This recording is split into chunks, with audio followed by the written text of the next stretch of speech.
సౌందర్యపరంగా ఎన్ని జాగ్రత్తలు తీసుకున్నా కొంతమందిలో పలు చర్మ సమస్యలు ఎదురవుతుంటాయి. ఇందుకు మనం పాటించే కొన్ని అలవాట్లే కారణం అంటున్నారు నిపుణులు. అవేంటో తెలుసుకుందాం రండి. రోజు వివిధ పనులు చేసే క్రమంలో మనం చేతులతో తలుపులు, డోర్ నాబ్స్, పెన్స్, టేబుల్స్ ఇలా రకరకాల వస్తువులను తాకుతుంటాం. ఫలితంగా వాటిపై ఉన్న దుమ్ము, ధూళి, బ్యాక్టీరియా మొదలైనవన్నీ చేతులకు అంటుకుంటాయి.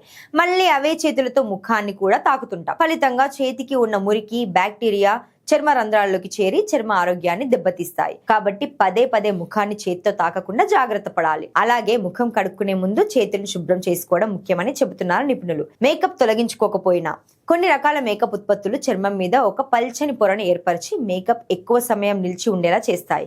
కాబట్టి ఇలాంటి ఉత్పత్తులు ఉపయోగించినప్పుడు మేకప్ వీలైనంత త్వరగా తొలగించుకోవాలంటున్నారు నిపుణులు. లేదంటే చర్మం నిర్జీవంగా మారడం, మొటిమలు రావడం మొదలైన చర్మ సంబంధిత సమస్యలు తలెత్తుతాయి. అలాగే రాత్రి పడుకునే ముందు కూడా మేకప్ తొలగించుకోవడం ముఖ్యమే. ఇంకా ఫోన్ ద్వారా స్మార్ట్ ఫోన్ స్క్రీన్ వల్ల కూడా చర్మ ఆరోగ్యానికి ముప్పు వాటిల్లే అవకాశాలున్నాయంటున్నారు నిపుణులు. ఫోన్ మాట్లాడేటప్పుడు చెవి దగ్గర నుంచి బుగ్గల దాకా చర్మానికి ఫోన్ స్క్రీన్ తాకుతుంటుంది. ఫలితంగా ముఖానికి ఉన్న మేకప్ ఫోన్ స్క్రీన్ కు ఆనుకుంటుంది.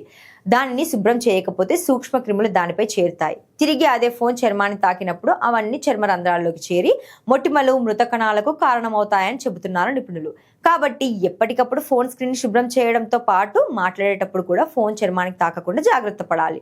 ఈ అలవాట్లు కూడా చూసుకోవాలి. మాసిపోయిన దుప్పట్లు, పిల్లో కవర్లపై నిద్రించడం వల్ల వాటిపై ఉన్న బ్యాక్టీరియా చర్మ రంధ్రాల్లోకి చేరి హాని చేయొచ్చు.